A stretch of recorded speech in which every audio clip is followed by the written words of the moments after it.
Hello guys, welcome to ninja technique ji के।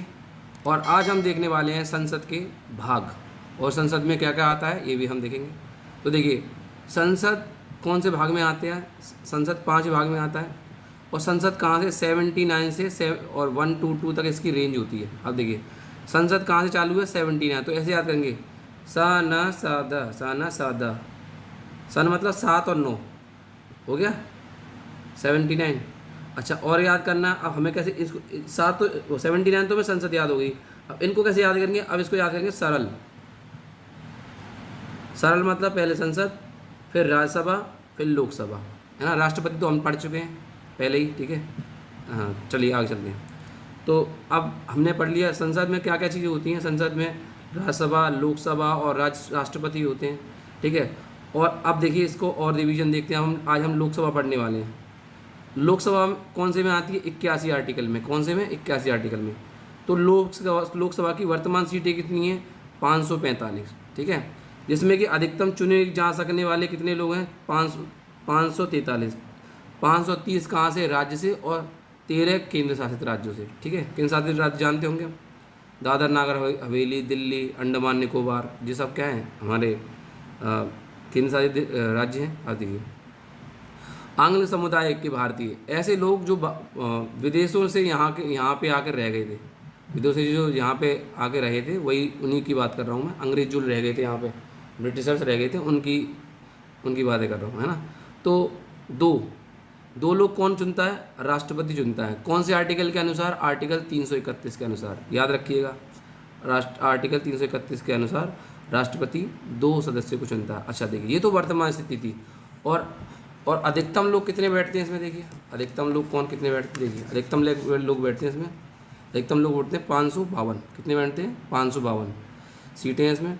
545, 550 अधिकतम बैठते हैं, जिनमें कि 530 में कौन है, राज्य में, और 20 कहाँ में हो जाते हैं, केंद्र शासित में। तो अंतर कहाँ में आता है, केंद्र शासित में बढ़ जाते हैं। पहले 13 थे और यहाँ कितना बढ़ जाता है, 20 हो जाते हैं। अच्छा, और फिर 2 कौन से होते हैं, 2 आंग्ल भारतीय होते हैं। अच्छा, इसमें क्या होता है, इसमें एक तो अध्यक्ष होते हैं। अध्यक्ष किसके, लोकसभा के अध्यक्ष। लोकसभा के अध्यक्ष को लोकसभा के जो अध्यक्ष हैं उनको शपथ कौन दिलाता है, राष्ट्रपति। राष्ट्रपति, उनको शपथ कौन दिलाता है, राष्ट्रपति। और अध्यक्ष अपना त्यागपत्र किसे देता है, और अध्यक्ष अपना त्यागपत्र लोकसभा के उपाध्यक्ष को देता है। लोकसभा के उपाध्यक्ष को अपना त्यागपत्र लोकसभा का अध्यक्ष देता है। और उपाध्यक्ष जो होता है वो कहाँ से शपथ लेता है, वो उसे शपथ दिलाता है लोकसभा का अध्यक्ष। और अपना त्यागपत्र भी वह लोकसभा के अध्यक्ष को देता है। चलिए आगे चलते हैं, आगे समझते हैं।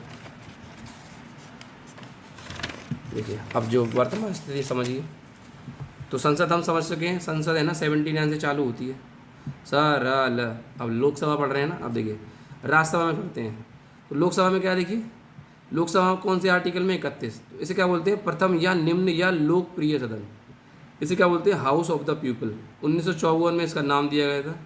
योग्यता क्या है इसकी, 25 वर्ष। पहले लोकसभा अध्यक्ष कौन थे, जीवी मावलंकर। गणेश वासुदेव मावलंकर पहले अध्यक्ष थी। और महिला अध्यक्ष कौन थी, मीरा कुमार, जो कि कांग्रेस रिजीम में थी। आगे देखिए, अब राज्यसभा।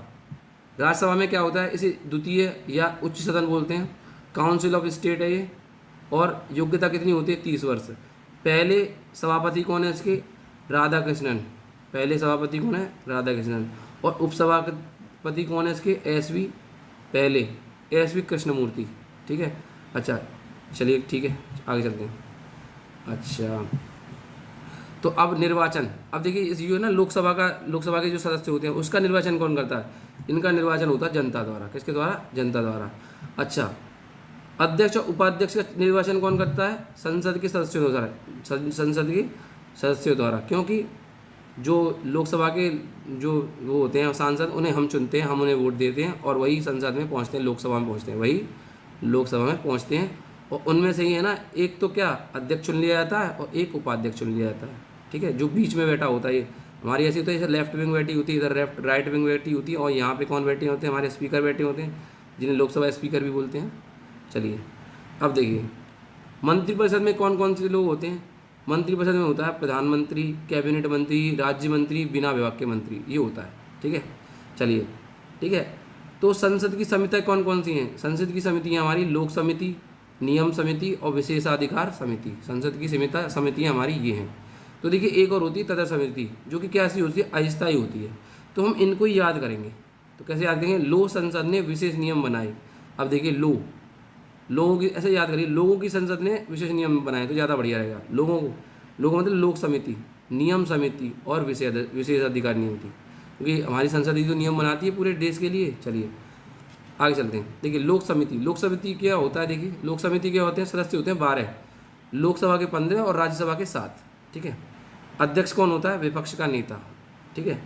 कार्य मंत्रालयों का व्यय और सीएजी की रिपोर्ट तैयार करना काम होता है किसका? लोक समिति का। मतलब खर्चे वगैरह देखती हैं और क्या करते, ये देखती हैं कहीं घोटाला तो नहीं हुआ। आगे देखिए फैक्ट्स। तो फैक्ट्स क्या है? देखिए मंत्रिपरिषद सामूहिक रूप से लोकसभा के प्रति उत्तरदायी होती है। दोनों संसदों की कार्रवाई के लिए कम से कम 1/10 मतलब 10% लोग होने चाहिए पूरी संसद। अगर मान लो कि लाइक हमारे जो लोग 100 हैं तो उसमें 10% निकालोगे कितना है? 10 आएगा। तो मतलब 1/10 सदस्य होना आवश्यक है किसी भी सुनवाई के लिए, बैठक के लिए, लोकसभा की बैठक के लिए। अच्छा, अविश्वास प्रस्ताव क्या होता है?